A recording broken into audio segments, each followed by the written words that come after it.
Hello dears, आज की इस वीडियो में हम देखेंगे अगर आपके पौधे इस तरीके से ख़राब हो रहे हैं तो इसमें ऐसी कौन सी चीज़ डालें ताकि 4 से 5 दिनों में ही उसका असर आपको दिखने लगे। मैं ये जो काम है वांडरिंग जू के ऊपर करूँगी आज। आप चाहें तो ये प्रोसेस किसी भी पौधे में अप्लाई कर सकते हैं। दोस्तों, वीडियो को बिना स्किप किए हुए अंत तक जरूर बने रहिएगा। आपका अपने ही gardening channel gardening with moms में एक बार फिर से बहुत बहुत स्वागत है। ये वीडियो यूट्यूब पे देख रहे हैं तो चैनल को सब्सक्राइब जरूर करें। फेसबुक या इंस्टाग्राम पे देख रहे हैं तो पेज को फॉलो करना ना भूलें। चलिए वीडियो को शुरू करते हैं। दोस्तों, सबसे पहले हम इस पौधे के बारे में थोड़ी सी जानकारी ले लेते हैं। ये पौधा काफ़ी कम केयर में काफ़ी छोटे छोटे पॉट्स में भी काफ़ी अच्छे से सरवाइव कर जाता है। जब ये अच्छे से इतने सरवाइव कर जाता है तो फिर ये पौधे ख़राब क्यों हो जाते हैं, या कोई भी पौधा फिर ख़राब क्यों होता है, तो वो भी मैं आपको बताऊंगी वीडियो में आगे। ये पौधा मिट्टी के साथ साथ पानी में भी आसानी से ग्रो अप कर सकते हैं, जैसे कि आप मनी प्लांट को करते हैं। ठीक वही प्रोसेस इसमें भी अप्लाई होता है। दोस्तों, अब बढ़ते हैं अपने पौधे की तरफ जो बिल्कुल ख़राब हो चुके हैं। आप देख पा रहे हैं ये पौधा मैंने हैंगिंग बास्केट में लगाया था। हैंगिंग बास्केट में ये पौधे काफ़ी अच्छे से चलते हैं और काफ़ी खूबसूरत लगते हैं, लेकिन फ़िलहाल ये पौधा मेरा अपने आप ख़राब हो चुका है। सबसे पहले मैं आपको बता दूं, कड़े धूप में सभी पौधे ख़राब हो रहे हैं। धूप की जो टेम्परेचर है काफ़ी अधिक है, ऐसे में गर्मी के पौधे भी अभी सरवाइव नहीं कर पा रहे हैं। लेकिन फ़िलहाल ये जो पौधे हैं मैंने शेड में रखे थे, ऐसी जगह पर रखे थे जहाँ पर डायरेक्ट सनलाइट नहीं लगती थी। फिर पौधे ख़राब होने के क्या कारण हो सकते हैं?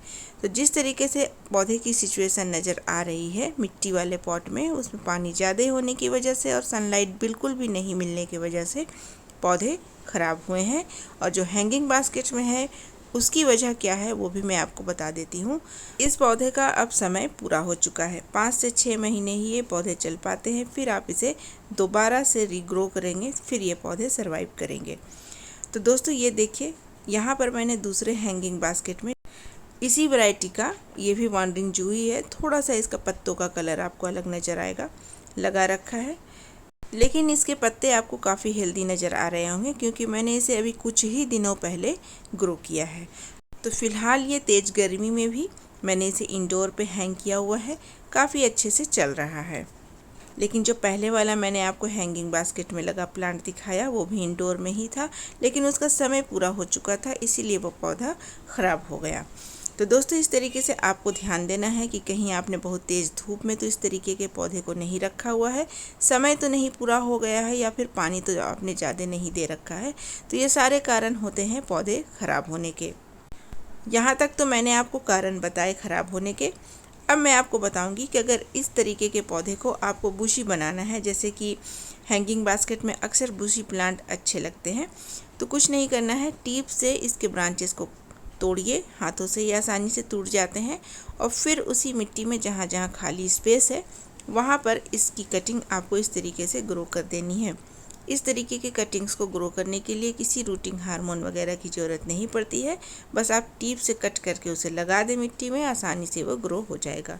अभी भी आप देखिए कितने अच्छे से ये बुशी लगने लगा है। जब ये बड़ा होगा तो फिर और भी ज़्यादा गमले को कवर कर लेता है, तो ये इसकी खास बात है।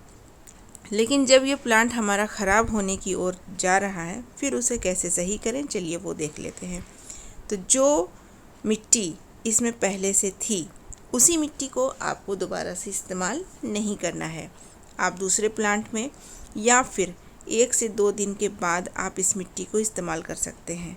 अगर आप इसी मिट्टी में दोबारा से प्लांट को लगा देते हैं तो उम्मीद है कि वो प्लांट भी आपकी नहीं चलेगी और वो प्लांट भी इसी तरीके से ख़राब हो जाएगा, क्योंकि आप इस मिट्टी की सिचुएशन देख सकते हैं। मिट्टी काफ़ी ज़्यादा गीली है और बहुत दिनों से इसमें धूप वगैरह भी नहीं लगा है क्योंकि ये इंडोर में था। तो इसी वजह से मिट्टी में कई बार भी इन्फेक्शन, बीमारी लग जाती है, जो बहुत बड़ा कारण होता है पौधे के ख़राब होने का। तो आप कभी भी इस तरीके के प्लांट को रीग्रो जब कर रहे हैं तो पुरानी मिट्टी को एकदम से हटा दें, गमले खाली कर दें और नई मिट्टी बना करके फिर उसमें अपने प्लांट को दोबारा से ग्रो करें। अब ये मिट्टी हमें क्या करना है, 1 से 2 दिन तक मैं इसी तरीके से फैला के धूप में छोड़ दूँगी ताकि इसमें जो भी नेगेटिव चीज़ें हैं वो ख़त्म हो जाए। अब हमें क्या करना है, जो गमले हमने खाली किए हैं उसके लिए नई मिट्टी बनानी है। तो हमने नॉर्मली यहाँ पर सोइल लिया है। आपके पास जिस क्वालिटी की भी मिट्टी है वो आप ले सकते हैं। ये काफ़ी आसानी से चलने वाला पौधा है, किसी भी क्वालिटी की मिट्टी इसमें चल जाएगी। दूसरी चीज़ आपको लेनी है, फल और सब्जियों के जो छिलके होते हैं वो सूखे हुए। और तीसरी चीज़ आपको लेनी है यहाँ पर काऊ डंग का कंपोस्ट या फिर काऊ डंग मैन्योर भी आप ले सकते हैं, गोबर के उपले जिसे कहते हैं। तो मिट्टी हमने 2 गमलों के लिए करीब बनाई है, बहुत ज़्यादा नहीं। मिट्टी जितना भी आप लें उसका 1/3 हिस्सा ही आपको गोबर की खाद लेनी है। दोनों चीज़ों को अच्छे से मिला देना है। सब्जियों के छिलके हैं उसे कब मिलाना है वो भी आपको पता चल जाएगा। अच्छे से मिला लेना है। ये जो हमारा पॉट है ये मिट्टी का पॉट है लेकिन हैंगिंग नहीं है, तो इसमें हम ये पॉटिंग मिक्स भर देंगे। भरने के बाद इसमें खूब अच्छे तरीके से आपको पानी देना है, भर करके, ताकि ड्रेनेज होल से पानी निकलने लगे, जिससे पता चले अंदर तक की मिट्टी भीग गई है। अब हमें दूसरे पॉट की तैयारी करना है। चूँकि ये एक हैंगिंग पॉट है इसीलिए इसका वेट जो है लाइट होना चाहिए। हैंगिंग पॉट को कभी भी खूब भारी नहीं बनाना चाहिए। हल्का बनाने के लिए ही हमने फल और सब्जियों के छिलके लिए हैं। इसे आप अगर सुखा लेंगे तो बहुत ही अच्छा काम करता है ये पौधे को न्यूट्रिशंस देने के लिए। और फिर मिट्टी में फंगस और आप कहते हैं कि कीड़े पनप जाते हैं तो वो नहीं होगा, ड्राई करके देंगे तो।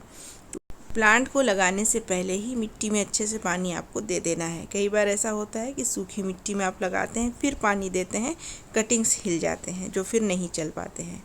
इसीलिए मिट्टी में कटिंग्स लगाने से पहले ही पानी आपको दे देना है। जितने भी ऊपर के टिप हैं सभी हमने तोड़ लिए हैं। अब मिट्टी हमारी बिल्कुल तैयार है कटिंग्स को लगाने के लिए।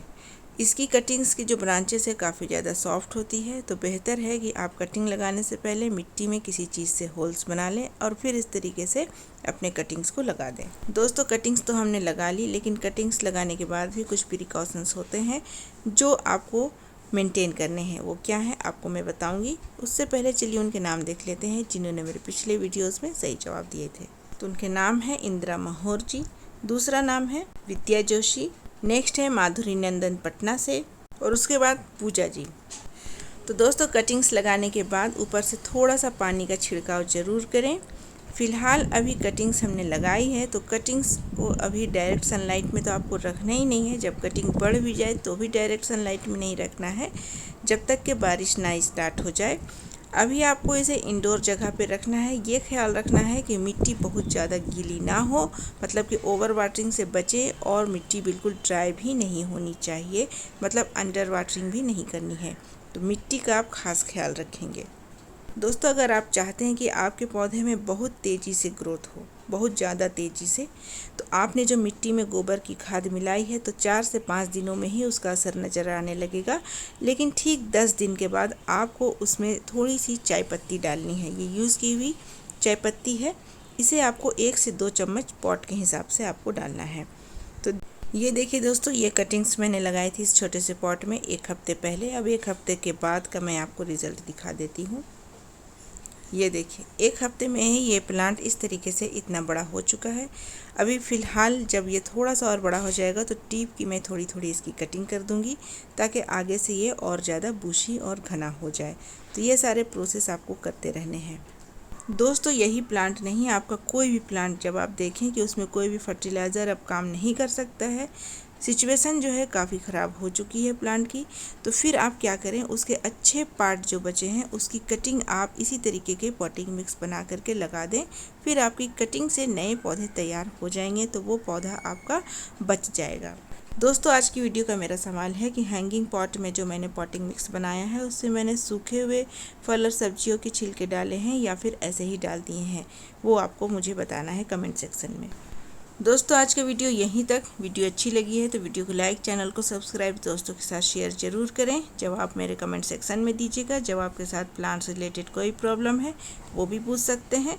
मैं मिलूँगी आपसे परसों फिर किसी नई वीडियो के साथ। तब तक के लिए bye, take care, happy gardening.